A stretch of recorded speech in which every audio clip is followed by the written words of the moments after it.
বাবার জন্মদিন উপলক্ষে একটা অনাথ আশ্রমে মিষ্টি বিতরণ করতে গেছিলেন পুনের তরুণ ইঞ্জিনিয়ার আদিত্য তিওয়ারি। সেখানেই তিনি দেখতে পান একজন ছোট্ট শিশুকে। বয়স বড়জোর বছরখানেক, এক কোণে শোয়ানো। আশেপাশে বিশেষ কেউ নেই। কৌতূহলী হয়ে ওয়ার্ডেনকে জিজ্ঞাসা করলেন শিশুটির সম্পর্কে। জবাব পান শিশুটি ডাউন সিনড্রোমে আক্রান্ত, মারাও যাবে শীঘ্রই।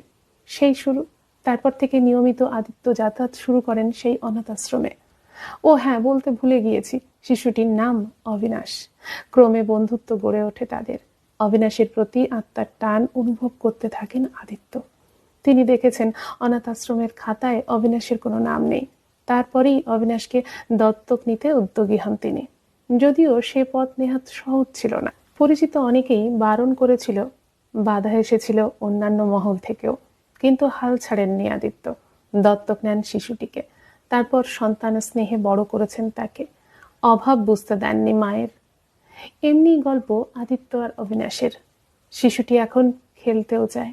এমনকি বাবা সারাদিনের কাজ সেরে রাতে বাড়ি ফিরলে খেলা আর পড়াশোনা চলে দুজনে মিলে। অবিনাশের সঙ্গে মিশে যেন শিশু হয়ে উঠেছেন আদিত্য, কিংবা বাবা হয়ে উঠেছেন তিনি। অবশ্য মা আর বাবা দুটো সম্বোধনই তার কাছে প্রিয়। ভেদ রাখেনি অবিনাশও। রাখবেই বা কেন? তিলে তিলে তার বড় হয়ে ওঠার পুরোটা জুড়েই তো আদিত্য, এক সিঙ্গল ফাদার। চমক আরও বাকি। আন্তর্জাতিক নারী দিবসে বেঙ্গালুরুতে আয়োজিত একটি অনুষ্ঠানে বিশ্ব সেরা মায়ের সম্মান পেলেন সিঙ্গল ফাদার আদিত্যই।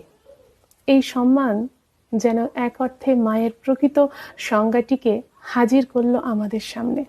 মাতৃত্ব শুধু শরীরের নয়, মাতৃত্ব মনেরও। আর অগত্যা স্নেহের ক্ষেত্রে পিতৃত্ব মাতৃত্বে ফারাক কখনো কখনো নগণ্য হয়ে যায়। সন্তানের শুভ কামনাই সেখানে বড় হয়ে ওঠে। অবিনাশের দায়িত্ব নিজের একার কাঁধে নিয়ে তা পদে পদে প্রমাণ করে চলেছেন আদিত্য। তাকে আমাদের কুর্নিশ।